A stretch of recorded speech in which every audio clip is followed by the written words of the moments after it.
आंसू बड़े अनमोल है, उसे खोना फिजूल है। आंसू बड़े अनमोल है, उसे खोना फिजूल है। उनके लिए रो जो तुम पे निशान है, उनके लिए रो जो तुम पे निशान है। उनके लिए क्या रोना जिसे किसी और से प्यार है, किसी और से प्यार है। कि अक्सर दिल के दुखावे के हुआ अपने, कि अक्सर दिल के दुखावे के हुआ अपने।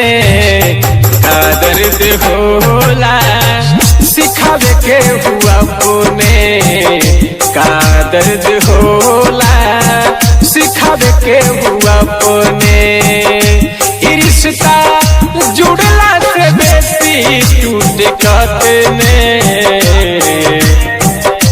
का दर्द होला सिखावे के हुआ अपने, का दर्द होला सिखावे के हुआ अपने।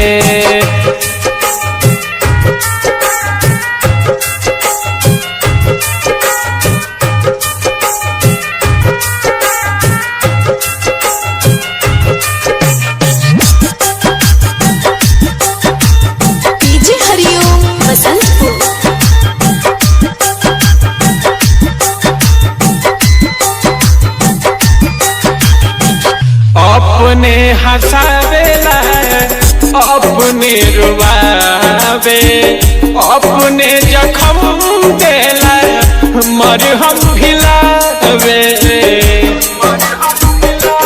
हाँ, अपने हंसावेला अपने रुबावे, अपने जखम देला मरहम भिलावे।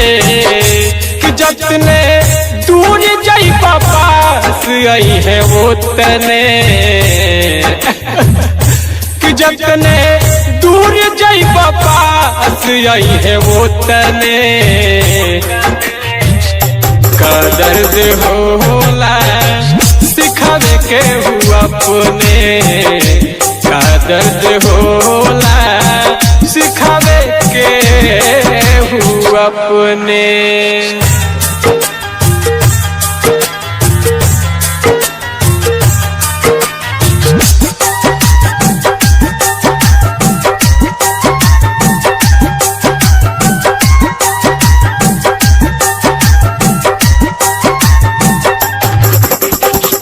मुँह में मीठा बात पीछे करेला बुराई, नियति के खेला कुंदन समझ में न आई।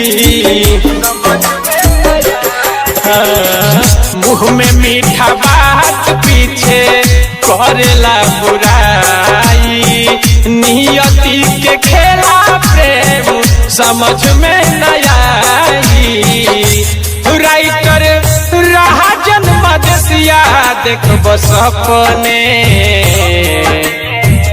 मिलावे के सुधीर सुधा कर देख बस अपने। का दर्द होला सिखावे के हुआ अपने, का दर्द होला सिखावे